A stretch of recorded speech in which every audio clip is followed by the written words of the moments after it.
Thank you so much, Chibi Career, for that wonderful, wonderful hosting ship. You are fantastic, as always. And chat, I know you all have been waiting for Kitsune Tails, so let's go ahead and get straight on into it. Okay. Are we good then? Yeah, go ahead, Awesome. please introduce yourself at the couch. All right. Well, hello everybody. My name is debeaunairvt. Usually the VT stands for VTuber, but today it's going to stand for very talkative because we're going to be going over basically everything that we can in this lovely little game that we have in front of us. I have an absolutely fantastic couch backing me up today. So if y'all want to go ahead and introduce yourselves and maybe let the folks know what y'all did, that would be really cool. Yeah, I'm Aniko Fox. I was the creative director on Kitsune Tails and programmer and a bunch of other stuff.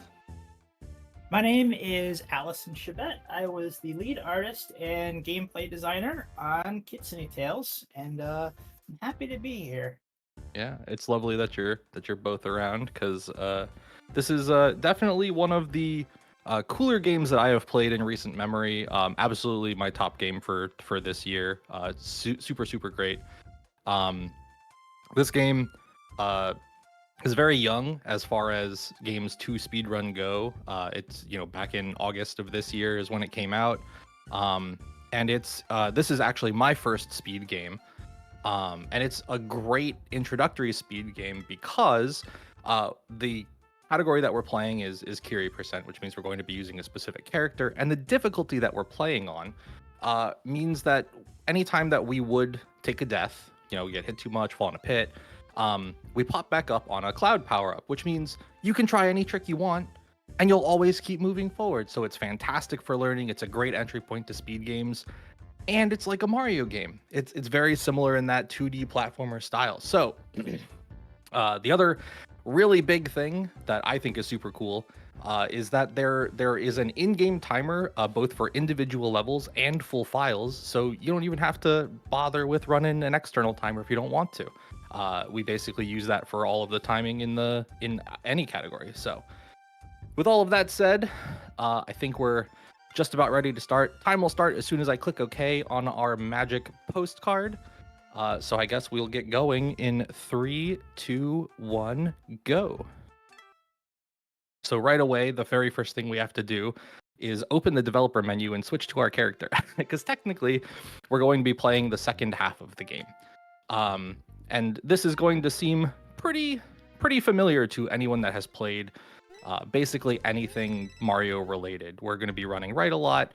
We're going to be jumping on enemies. We're going to be doing what we can to, deal with folks. But there is one thing that Curie has access to that Mario doesn't, and it is a sword. So the sword lets us, deal with problematic enemies in a much more efficient way than trying to jump on them. It also lets us kill enemies like Buzzy Beetle type things, the little hedgehog guys, without too much issue. And this is where the game is generally going to teach you what all of Curie's special moves are. But I've played this game before, so we're just not going to do that. So y'all can figure out what she does on your own. But this is a little bit faster than climbing all the way up and tackling all of that stuff. Now we're going to be fighting a mushroom. And in order to do this, you just need to hit it a couple of times, and it'll handle itself. I use these little rocks over here to position myself for a slide, so I always pop in perfectly and I don't ever take any damage, which is really nice. But you can do it however you'd like to. And as the game goes, more things will become apparent about this character, and one of those is the scene we just skipped, which was an unlock screen letting us know that we now have access to an ability called Refresh. And what Refresh does is it allows you to reset any of your abilities and get an extra jump if you kill an enemy while you're in the air. So you'll see that all over this run. It's imperative to a lot of the tricks that we do, and that is an example of it right there. The other big thing that we're doing early on, because it's very quick, is what I have called slope jumping. And the long and the short of that is if you slide down a slope, and you let go of all of your directions, you kind of keep this like very fast speed And it lets you cover very, very long horizontal distances without too much issue. So we use it early on before we get access to a couple of other abilities to just go extremely quickly through various levels. Oh, something else that I wanted to mention. I know we're a little behind, so I wanted to get started sooner. But as this run goes, chat, I am going to need your help because I'm going to be donating $2 for every death we take, intentional or otherwise. So I haven't been keeping track, and I know we just had a couple. But I'll need y'all to keep a running tally so I can keep myself honest at the end of the game. And anyone who would like to match me on that is more than welcome to. One of the other abilities that Kiri has that we haven't really talked about too much, but I've been doing quite a lot, is these wall jumps. And they kind of let us go, vertically very quickly, albeit not quite as quickly as if we were using a cloud power-up or anything like that. But it does mean that for any kind of like slim vertical area, we can kind of ascend very quickly, which lets us kind of get to the rest of the game a little faster. Ooh, that was unfortunate. So I know that a large part of Kiri's design kind of fell to you, Rally. So why don't you give us a little insight into what you were thinking when you wanted to design this character, how you came about with some of the interesting choices that you made when making her. Oh, I would love to.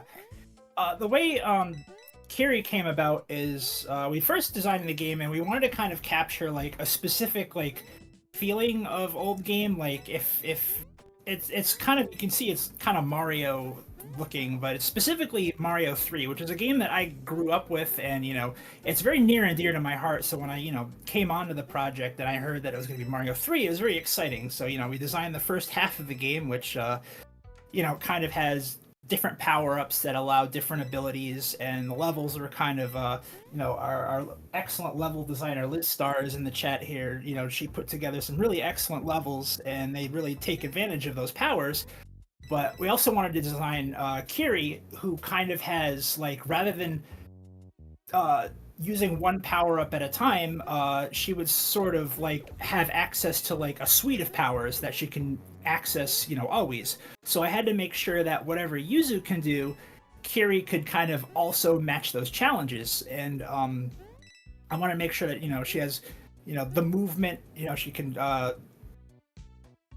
navigate obstacles, and she can kind of go up and down and forward very quickly, and is basically making sure that whatever task is in front of her, she eventually would get a tool to let her access it or to pass it. So it's a lot of just what's fun movement to actually like put together. Like if this move like goes up and this one goes forward, how can you kind of like piece all that together into kind of like fun patterns, fun routing, and just kind of like make some fun lines through these levels that Liz Starr put together,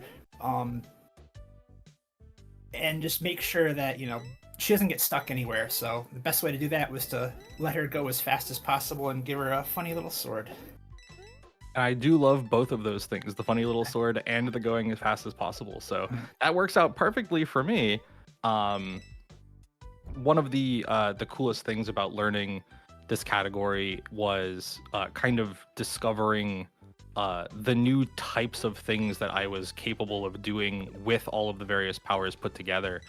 Because Yuzu does have access to a lot of the stuff like the slope jumping, which we just got a very, very good one on, a super long one back in 1.4, but doesn't have access to a lot of the abilities Kiri will get later. So there's a lot of levels that you kind of can solve in a novel way, which is really, really neat. If I may for a moment, Mm-hmm. one of the first playthroughs, Yuzu, the first character, she tends to be terrorized by these fish.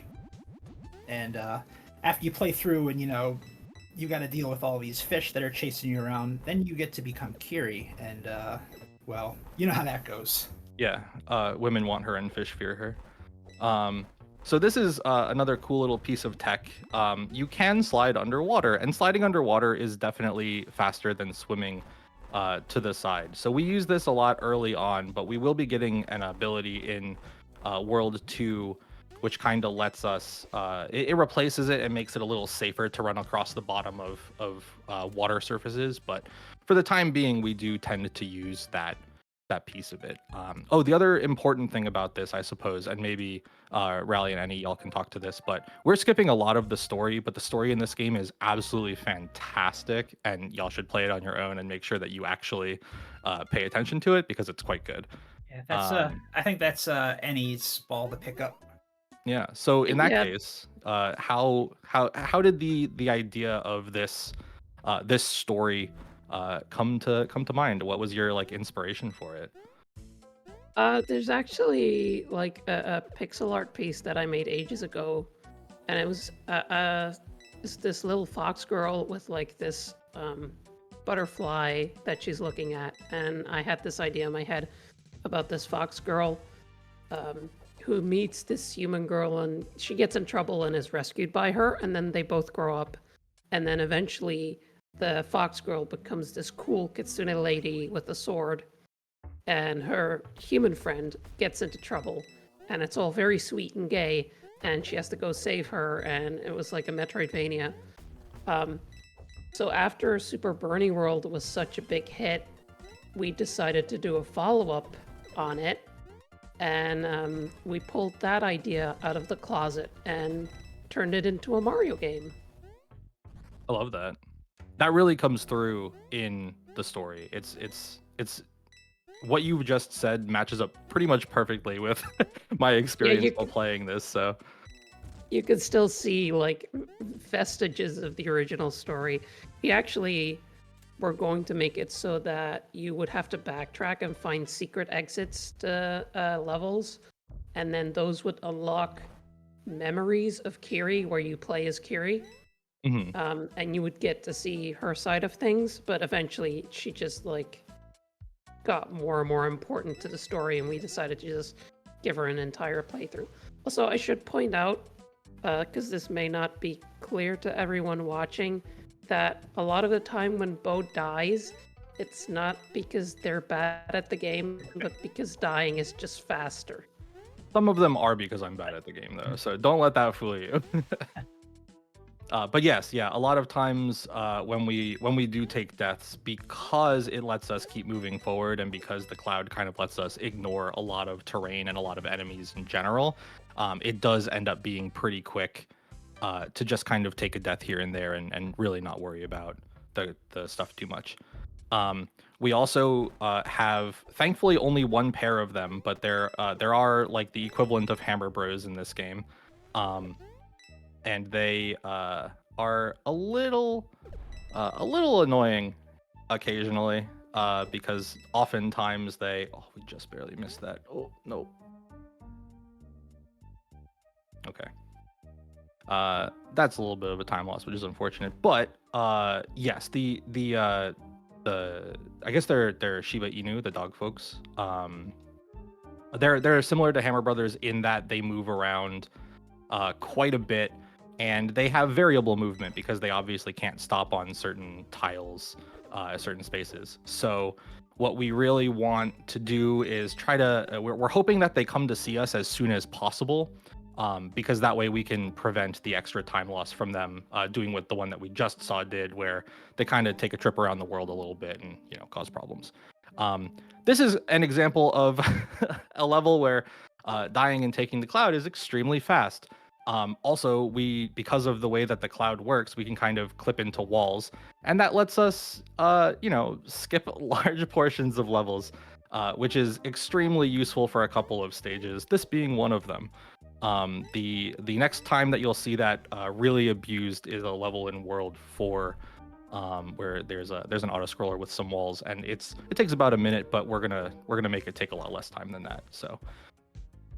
And then this is a pretty standard Super Mario World boss fight, or sub boss, I suppose. Yeah, when we were coming up with like these little ghost houses, and we had to have like a little mini boss there, kind of like the Boom Booms from Mario 3. One of the design challenges was like, how do you design a mini boss encounter that's not like too involved, but also like you can't just meaty jump on 3 times and like you'll never see any of its animations. So we kind of came up with that little ghost mechanic of like the little spear, and then it's like, uh-oh, you can step on me now. So Yeah. that was kind of like, how do we make it so that there's like something to actually like fight? And these stages are unique to Kiri's route, with her teacher, Erin. And after each one of them, we get access to a new power. And in this case, the power that we got access to was Blade Dash, which means we're going to be going sideways extremely quickly very shortly. But first, we need to go up very quickly. That route was so So clean. that level feels extremely good to execute well. Oh, the monkey. Okay, well, we'll have to cut this a little short. So one of the power-ups that you get access to as Kiri is like a little taiyaki snack, and it gives you access to the same kind of cloud that dying would give you. However, it lasts a lot longer, so you can use it to climb faster. And normally we wouldn't want to use it on that monkey. We wanted to use it on the Tengu that was standing right there because it's a little higher up, but we didn't quite make that happen. So this is Blade Dash. It's very useful, and we use it all the time. It resets either when you hit an enemy, because as mentioned before, we have access to refresh, or if you touch the ground. So we will be using this underwater quite a bit to speed up our horizontal movement, but we do need to make sure we either hit an enemy or touch the ground, or we're going to be kind of stuck, you know, going slowly for a little bit, which is not exactly what you want to deal with in these kinds of stages and the game. The other really neat thing, though, so this is a great example of being able to just use the ability a bunch of times in a row, because we kept hitting enemies to refresh it. So that's going to factor into quite a bit. This stage will be a great point for any kind of donations or anything like that. We're just going to kind of go up. That's good because we have a bunch. Excellent. I'm going to try and run through this very, very quickly, chat, because y'all have been very, very generous. Because we had a from Packland, we had a $5 airplane pun tax from Xerxes with message of trans rights. From Garbegs, donated $10 and says, good luck with this run. Kitsune Tails is great. Pise runner from our last Packland run gave $60 in pun tax, so thank you so much. But says that y'all know I'm not sorry for those puns. We also got $7 from Husk. Alice Rajasu, wonderful runner, wonderful organizer of this event, donated $150, thanking David and Trace for racing with her, and just saying that she's very hyped to see Kitsune Tails here on the Power of Pride stage, and just wishing you good luck and a big thank you to the devs. And really, the big thing I wanted to get to, we had a $500 donation. Let's go. Oh, yo. Wow. From Juno, who says, what does the fox say? Let's go, go, go, go, go, go, go, go! So thank you and congrats to Kitsune Tails for this adorable game. Good luck on the run, Debonair. And we also got $50 from me and R. Just says, I love you, gay fopt girl. Well, thank you all so much. That's very lovely much. to see. Yes. So, anyway, I was here kind of on a just temporary host basis. Your host, Fletcher, will be joining you in just a second. And I think it's going to be a wonderful rest of the run. Well, thank you. Okay.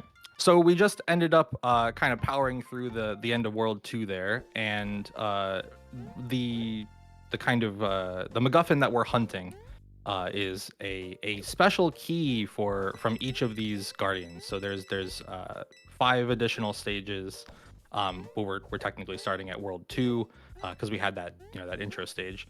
So each of these is going to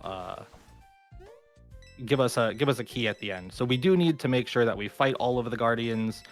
They're all pretty chill. I think there's only 2 of them that really actually just want to fight you.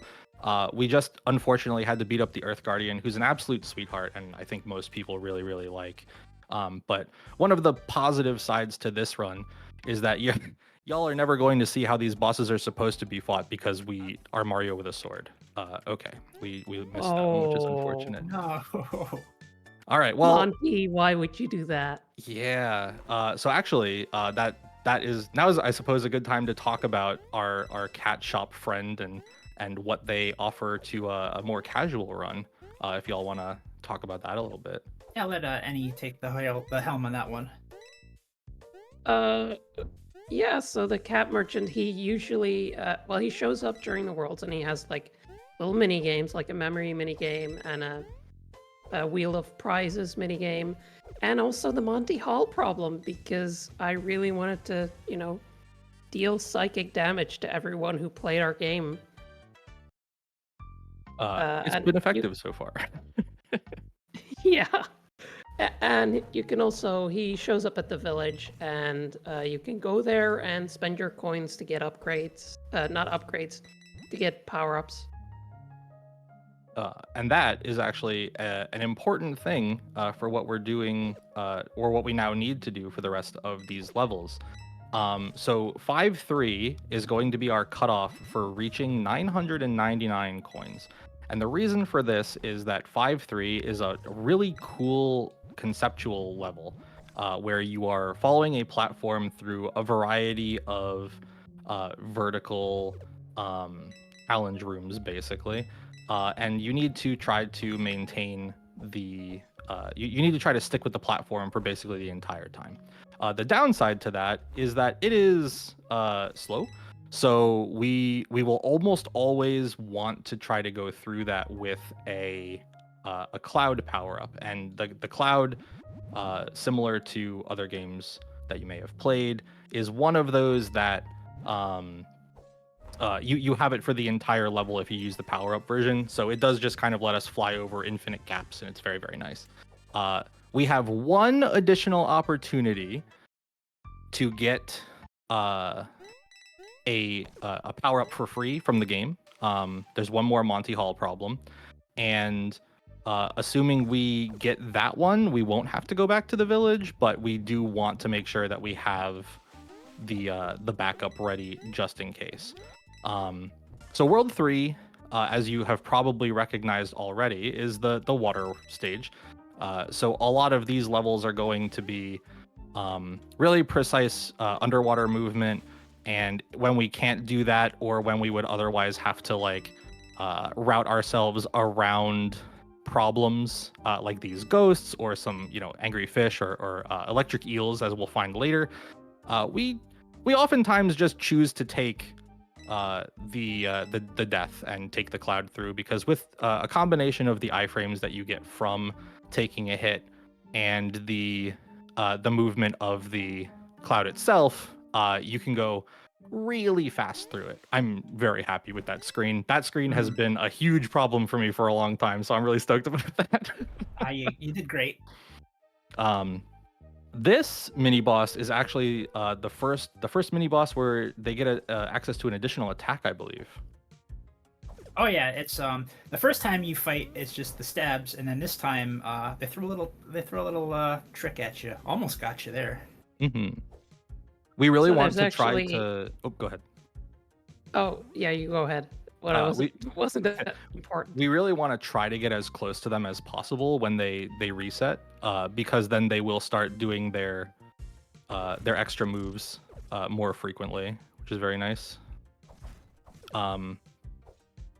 So basically, anytime we do one of those fights, as long as it's not going to be a jump, we want to try to chase them into the corner, basically.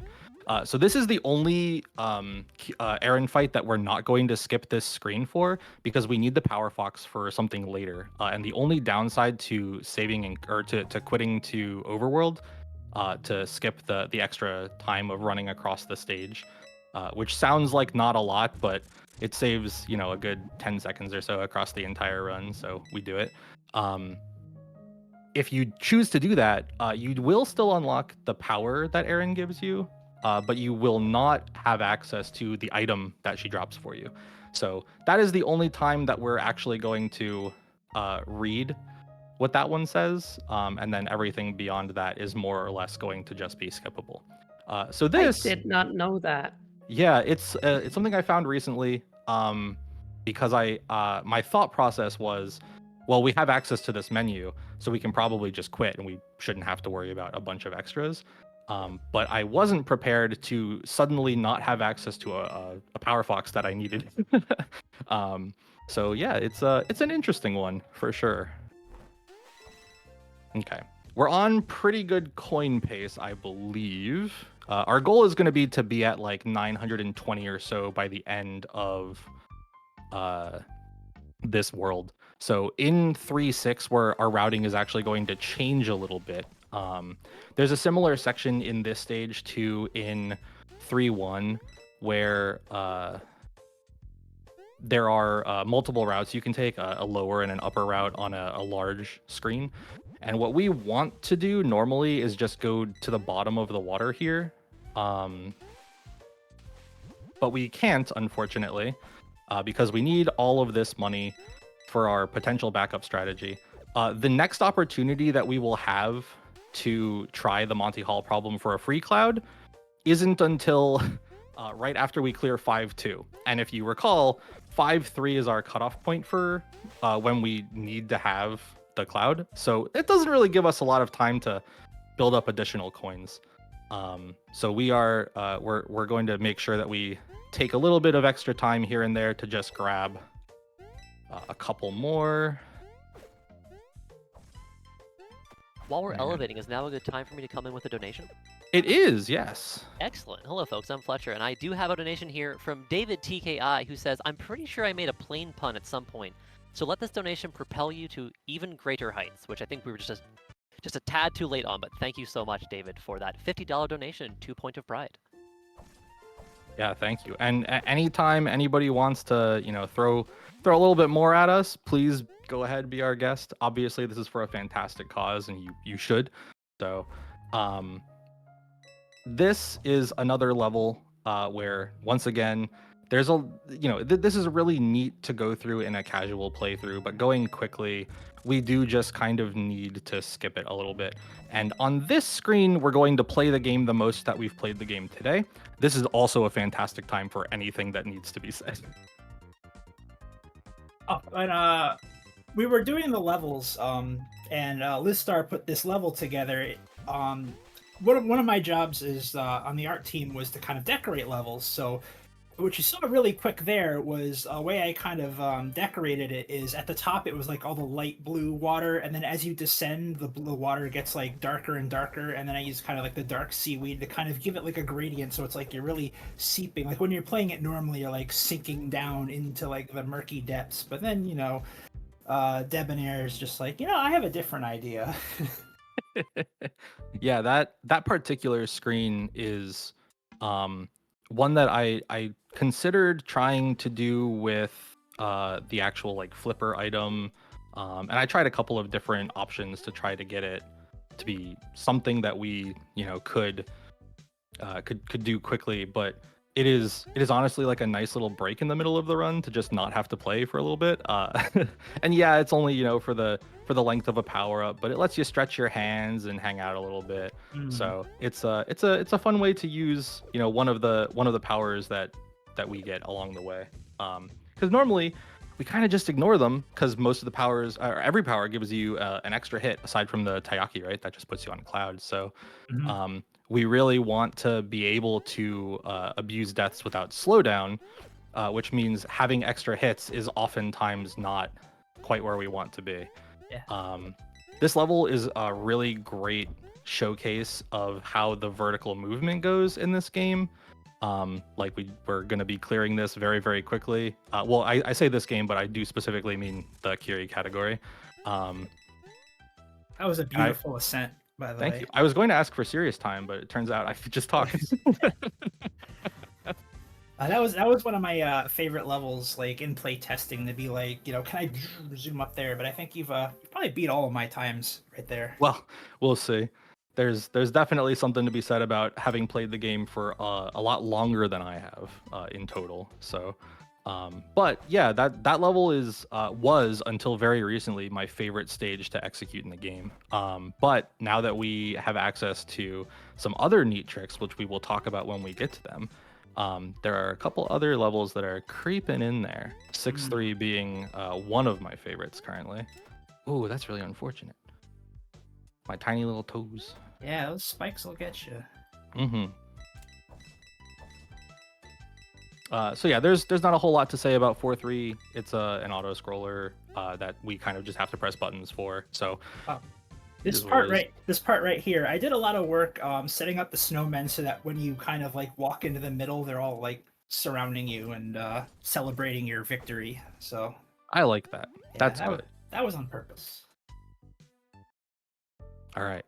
4-4 is a really cool ghost house. You can probably tell already, but all of our terrain is hidden, so that we have to look at the other side of the stage to go through it. So figuring out any kind of routing for this was extremely tough. And what the routing is right now is basically just do it and fast. So there's not like a ton of codified anything for this yet, but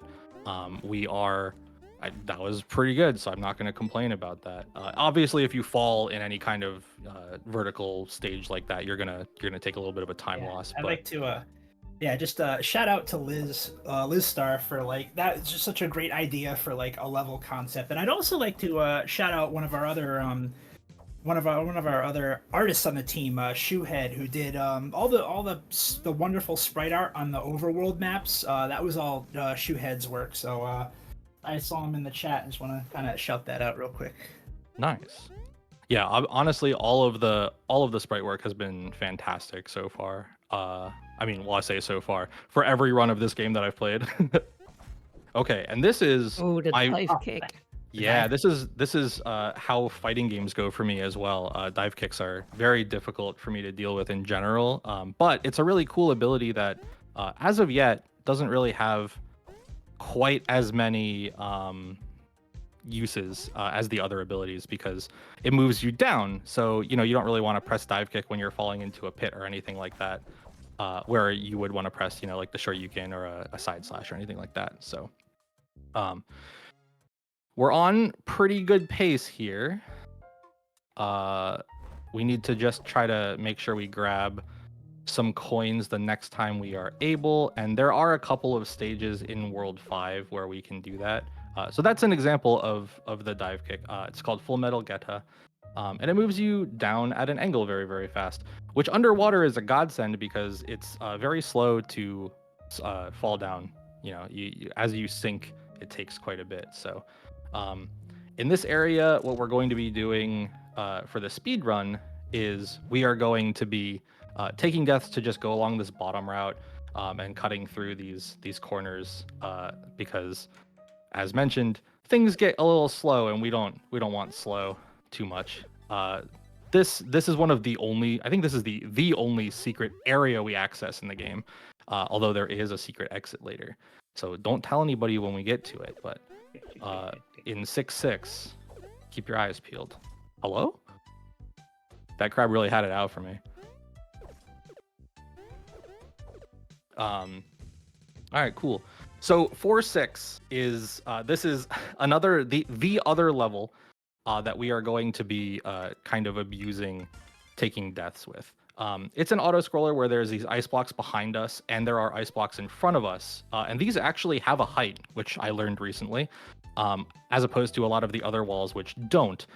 This guy is pretty cool. He just wants to race and go fast, so he's kind of doing what we're doing. So it's really nice to have a fellow speedrunner with us in these trying times. So this is one of the quirks of getting smushed into a wall with your cloud, is that walls become intangible because the game doesn't want to soft lock you in that way. which means GG's. Everybody GG's in chat. Good sport, Cloud, or good sport, Ghost. Because it doesn't want to soft lock you and like stick you somewhere, and it wants to try to keep you moving forward. It won't ever like prevent you truly from being able to progress, which means that you have to be allowed to go into those. Oh, we died. Unfortunate. This level is really cool for a variety of reasons, but it is also hello. It is also one of the stages in this game that has an achievement tied to it, and the achievement is for doing it without losing a life, which I have failed twice now. So that's at least $4. But it's a really cool stage to do. You can do it with either character. You can do it with Yuzu or with Kiri. The Kiri route's pretty cool. I like it quite a bit, even though it didn't quite go as well there. But all right, now we're fighting the Ice Guardian, and this fight is really cool. You may have noticed at this point that all of the fights on the Kiri side are pretty scripted. I've really grinded these to make sure that they're like very consistent for the speed run. So there's like an entire mechanic to this fight that you will not see in this run, which is great because it means you can figure it out on your own when you play the game for yourself. All right, cool. We're going to World 5. We're cutting it real close. We have 986 coins. So we just need find some in the couch. Yeah, we're going to be checking the couch for those for sure. Ooh, I wanted to die there. That's okay. We got to back up. Can I just make chat aware of something? Yeah, of course. You can go ahead and give your message. Thank you. I can come back out with the donuts in just a sec. Feel free to keep going. Oh, yeah, Annie, it's all you. Oh, yeah, sorry, got a bit confused there. I want to chat to know that the keys that Kiri is collecting, they're orbs. That's true. They are orbs. Ooh, that's important to keep in mind. I hope chat knows what to do when orbs are involved. And there are 5 of them in total over the course of this run, so, you know. 5 whole orbs? That's 5 more orbs than I was expecting today. We do have a few more donos and some great news I wanted to share. First, the donos. We got one from Adrian for $15 saying, big fan of Kitsune Tails and big fan of the folks on the stream. Best of luck with the run. Thank you, Adrian. Aww. We also have, $25 from Liz Star saying, hey, wait, slow down. Why are you going so fast? No one can see the levels I made. Which the inflection is mine, but I think the vibes are there. That also means that we have reached our next incentive. We are doing Nightmare Cart Hoggers %. Let's go! For those following along at home, it means instead of a car, we're gonna ride a giant pig. So thank you, folks, for helping us get there. And we will give you some new news on exciting incentives and milestones shortly. Oh, that's wonderful. And Nightmare Cart looks so cool. I love that's song, one of those way. games that. Oh, say again. I love this song. It's very good. All the music in this game is phenomenal in my opinion. I really, really like it. But this theme in particular is definitely up there for me. All right, we're gonna see if we don't have to go back to the village. All right, what do you think, chat? Oh, Oh no. All right, we're village bound. Unfortunate. But now people can get to see the village. That's true for the approximately 1.5 seconds that we'll be here. Hello. Thank you. Goodbye. Perfect. So yeah, this is our backup. As you'll see, this stage is extremely long, even with a cloud.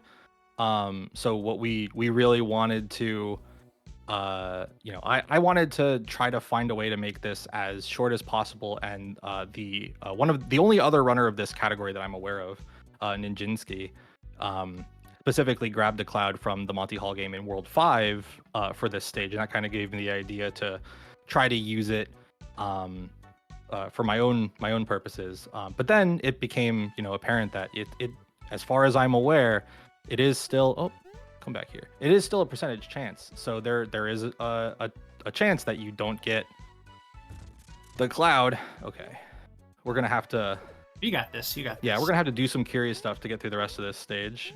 But thankfully, refresh makes this really cool at least. I'm gonna just shut up for a little bit and make sure I can do this properly. Okay, that should be okay. Yeah, shout out to Garbags, who actually, like, if you go back and you do this level with Kiri, you can do the entire thing legit without clouds and without waiting for the platform, and it looks amazing. Yeah, there's the platformless route after you get Spirit Rush, which is what we're going to be picking up here in just a moment, is super duper cool, and I would definitely recommend checking out that route because, oh man. Yeah, one of for Kiri's design, to kind of like dial back a bit to that, now that we've seen a bit more of what she can do, and usually in other like Mario style platformers, you know, you get like the raccoon power up that lets you fly, or you get the cape that lets you fly. Like flight has always been kind of like low key part of like the gameplay loop. So I was like, oh, how can we make Kiri fly? And funny sword violence was the way. It's true, and we will be using we will be using Spirit Rush quite a lot after we unlock it after this next Aaron fight. This is another room where our good friends the ghosts are going to help us go vertically very quickly, which is always very, very nice of them to do. And this room again is another one that's really cool to do casually. But you know, we're aiming for speed, so we gotta make some sacrifices here and there. Yeah, 5-4 was definitely a rite of passage for a lot of early players. Yeah, I remember playing 5-4 with Yuzu, and it was an experience. Pre nerf, I mean, but yeah, because it has been toned down a little bit since launch. A fun story. One of the things in this particular fight that I will always do is I will always make sure that I am standing on specifically the guaranteed the guaranteed ground, because I had a run that was on world record pace that I lost because I chose to stand on the blocks to wait for the chest to appear. And unfortunately, when the chest spawned, the blocks went away. So I just don't trust them anymore. I don't trust the faces they make. It's just, you know, I can't put up with that. Oh, nice. We're seeing a lot of love coming in for this run. Would you like a few more donations now? Absolutely. All right, I'm gonna cut through a few, and a quick reminder for folks. We've got a $50 donation from Anonymous. Thank you very much for that. We also have $50 from Clipboards with the really important comment of just beef. We've got $25 from Dying Blades, who says, keep on zooming from TBD. And also $100 from Sin Pyro saying, it's been a lot of fun watching some amazing and talented runners supporting an amazing cause. This is a wonderful community, and I am proud to have been a small part of it for 2 years. Shoutouts to the Power Up with Pride showrunners for an amazing marathon. Thank you, everyone, for your donations, and yes, everyone here who is making this run happen. Yes, you! Yeah, thanks, y'all. That's awesome. Blades, don't put that wallet away yet, because we're on pace, buddy. So there might be another 100 in your future. And a great opportunity for that 100, we have a milestone in, it looks like, if I can do math, 63 cents and $500 to unlock an additional component of Sonic Origins. So later on, we'll have Snowball SMB playing the Sonic and Knuckles, Amy and Tails New Game Plus run of Sonic Origins. But with just those $500 and 63 cents, very important, 63 cents, we will also unlock a boss rush with Amy Rose. So please help us hit that milestone and get a little bit more Fireside Pride going. Yeah, y'all have been super generous, and we really appreciate it, because obviously this is all going to a wonderful cause that I know is near and dear to a lot of our hearts. So yeah. I'm just happy that I can play a fun game fast and see the absolute joy of the community come through. So yeah, thank you all for everything so far. Yeah, thank you for you know, letting us be a part of this. It's been wonderful. Okay. So 5-7 is one of 2 tower stages in the game. The next one being in World 6, which is the last world. So we're coming up on, making sure we get everything done. So if there's any incentives for runs coming soon, maybe that would be something that we can get people to poke at a little bit. If the only new one is the milestone one, then obviously, please, by all means, donate to that. We missed a jump there, which is unfortunate, but we're just gonna take the Cloud Express to the top. All right, and now we're gonna fight the Air Guardian, and this Guardian is a really cool fight casually, but I found a quick kill for it. So this is what people who aren't me have dubbed the bow skip. GG, good fight. Yeah, Very so cool. what happens there is, at least as far as we can tell, is you hit him low enough, and I didn't disable the gravity for him floating down. And so before you can finish his animation and teleport back to another spot, he hits the kill plane and he's gone. Yeah, GG's. Okay. Ooh, just Oh, shy. almost. Close. Yeah. So this is the primary use that we have for Spirit Rush, which is the very large fly sideways ability. There, generally, what it lets you do is it lets you move horizontally for a set amount of time, and at the end of it, Kiri, sheathes her sword, cool anime style, and she slows down quite a bit. You lose your P speed, and things go back to normal. But what we're doing is something called Spirit Rush canceling, which, as you may have gathered from the name, is as the Spirit Rush kicks in, we're pressing a button to cancel it. So the ending animation where she loses her P speed and stuff never actually plays, because there's another animation in the way, and it lets us do stuff like this. That level, obviously, one of the tropey Rising Water level style stages. Getting that cycle is really difficult, so I'm very happy we did. And 6-3 is going to be a really cool example of how Spirit Rush canceling works. If I don't miss my jumps. You're not supposed to be able to cancel it, but apparently I messed up and now you can, and it's beautiful. Yeah, it is definitely one of the coolest movement tech things that you have access to in the game. And unfortunately, you don't really get to utilize it at all until, well, I say unfortunately, but it's not something that you really get until the end of, oh, how'd you go that way? That's never happened before.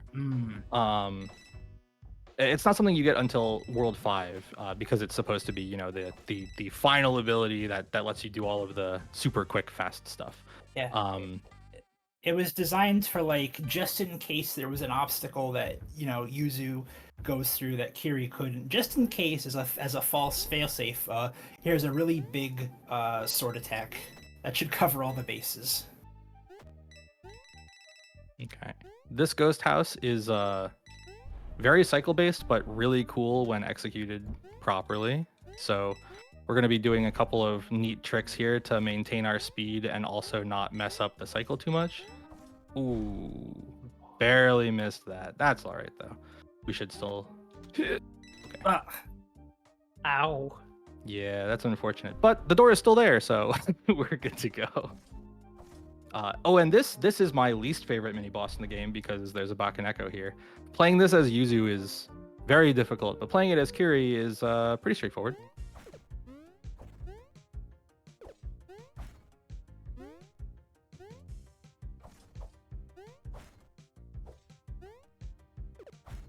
While we have a moment, I wanted to shout out 2 donations. One, a $25 anonymous dollar, $25 anonymous donation, and also $10 from Fantastic Fox, who said, Kitsune Tails was a highlight of 2024 for me, and I'm so happy to see it at Fireside Pride. You're killing it, Debonair. And not only that, not only do we have those great donos, we are also over $5,000 for the marathon. Thank you, everyone. We are doing so awesome, and we are only a couple $100 away from that Sonic Origins Amy Ross Boss Rush incentives. Amy Rose, sorry, that's her name. I don't know who Amy Rush is, but you should support them regardless. Yeah, thank you, Yeah, for sure. everyone. It's super awesome to see support come out for this game because I know the speedrunning community in general for it is very small. There's, I think, less than 20 or so active runners. So one of my goals for trying to showcase this at an event is to just get more people to play it because like it's super cool. It's a lot of fun. Even if you're playing, the Yuzu half of the game and you're not playing the Kiri category, like there's so much love and care put into this that it's absolutely worth picking up if you can. Ooh, nice recovery. Thank you. And I hear Can I do a shout out to Fantastic Fox? Please Sure. do. Yeah, because shout out to Fantastic Fox who just donated because the game is actually moddable. You can make mini games and your own levels, and she's actually been like a big person in the level editing community, which is great. Yeah, that's awesome. Okay. This fight is my least favorite one with these guys in the game because you got to jump over that little block, and then if you touch the lava, you die. And so we have a power up here that we use. We just don't want to mess with that. And this is the last tower climb. I think I may have said this was 6-7, which was incorrect, but this is 6-6. This one leads us to the next big stage that we need to worry about, which is this is the penultimate stage. So the next one is like the last level in the game, which is really cool. Well, technically, I suppose you could consider the Fire Guardian a level, I guess. But yeah, this one is much shorter than the Wind one, and there's you can kind of ascend a little bit better.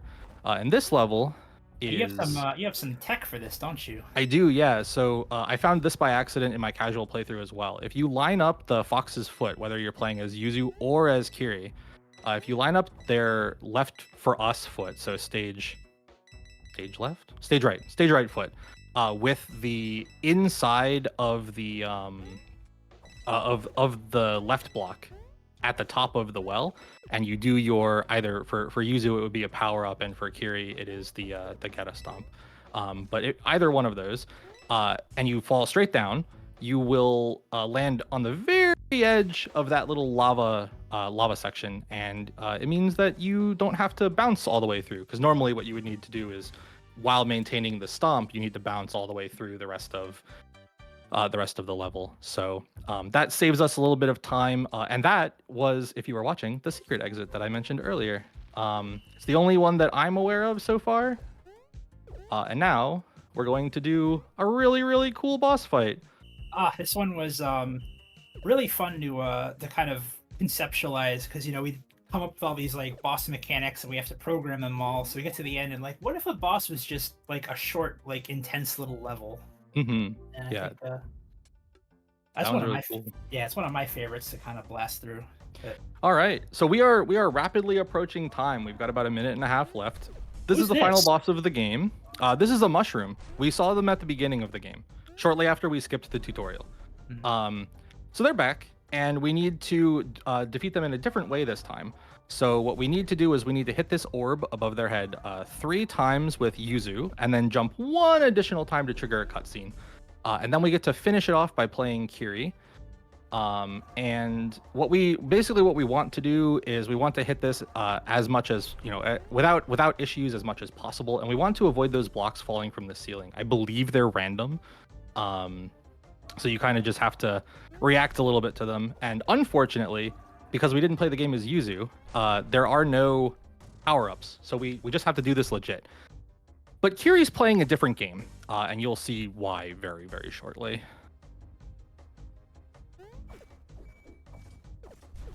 I still can't believe you do that. You just go through them. Yeah, it's a lot of fun. Oh, it didn't spawn. Okay. As soon as we touch the ground, the Oni will die.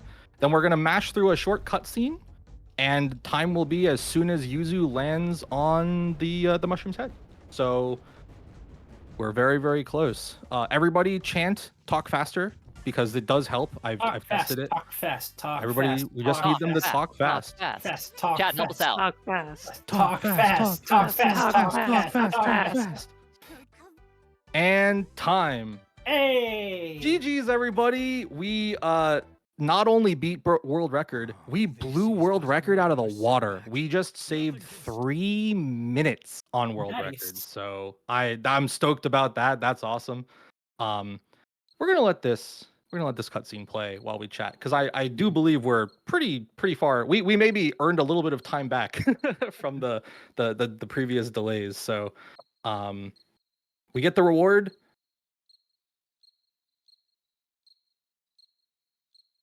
And that's truly GG. GG's. Okay. Well, yeah, I mean, thanks y'all for coming out. Thanks for having me at this event. This is my first speed game ever, and also my first marathon. So I have You did wonderful. thank you. Yeah, I do have some shout outs for everybody, because I know a bunch of people showed up for this, and I appreciate all of you a whole lot. The board game friends, the Coven back home, Eorzea's best dads, the Fab Glitter Avengers, the Rowdy Boys, TBD.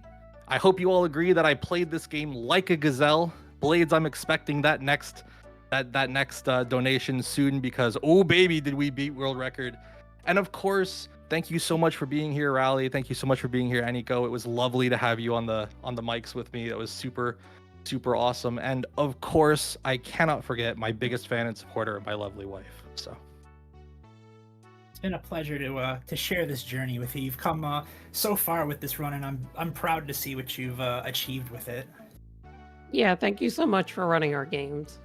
thank you for making it. I can't run it if it's not made, and y'all did a fantastic job with it. Like I was saying before, this is easily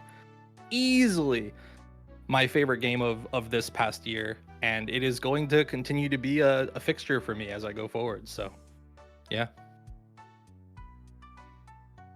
All right. I'm excited to see what you do with it. Yeah. Thank you. That was an awesome run. And if you are just tuning in, welcome to Fireside Pride 2024. We are coming to you very shortly with Stray. So please be comfortable, get a cozy drink, and keep the donations coming as we transition into our next game. Thank you, everybody.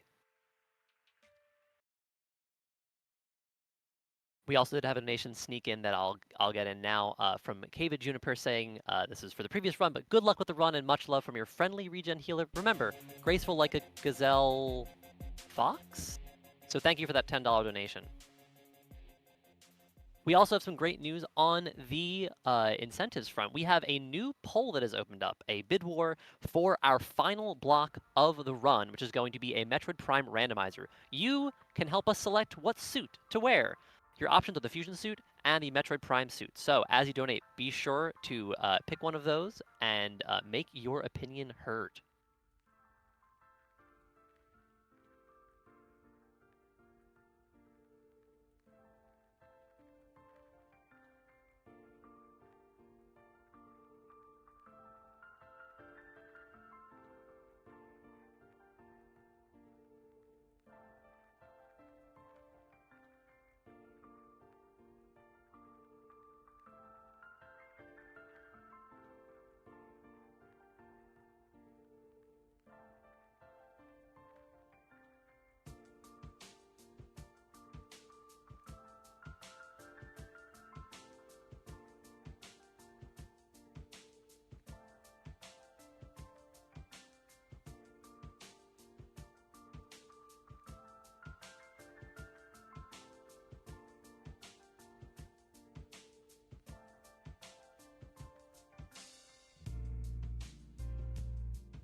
Already, I don't know about you folks, but I feel a really strong need to go shake off the rust and get some speed games with some very, very quick foxes, of which there are surprisingly many.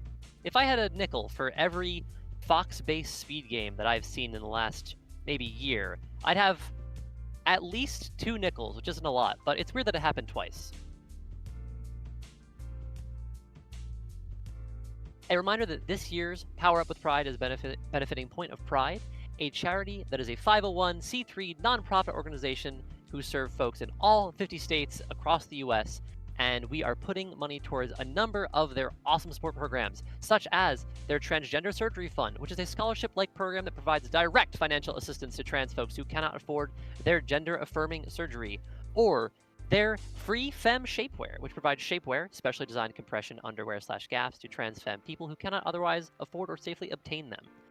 We here at Power Up with Pride are a queer-led, queer-organized organization, and we love to put events together like this for organizations like Point of Pride to help out our community. Again, coming up very, very soon, we will be having Soul Mass 218 Running Stray. We're going from fast foxes to fast kitties, and I could not be more excited. And a reminder that in another, let's say about $350, you can help us hit our milestone for an additional game in this year's Fireside Pride Marathon. That is going to be a boss rush in Sonic Origins of Amy Rose.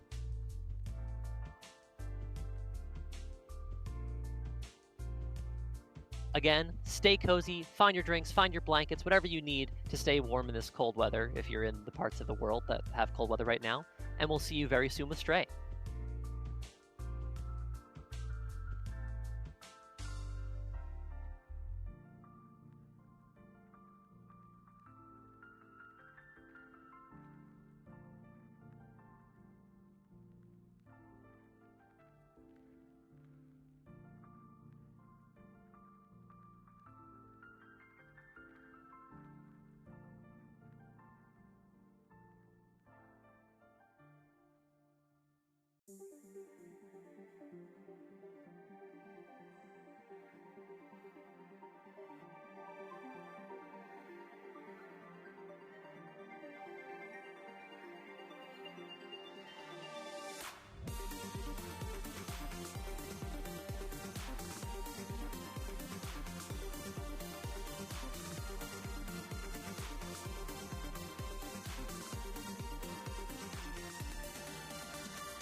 Hello all, and I hope you are continuing to enjoy Fireside Pride 2024.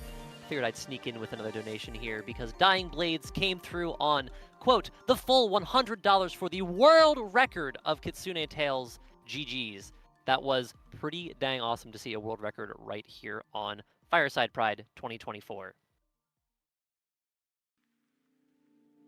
For those who are less familiar with this event or us as an organization, this is Fireside Pride 2024. This is all weekend long. We are here in our final day.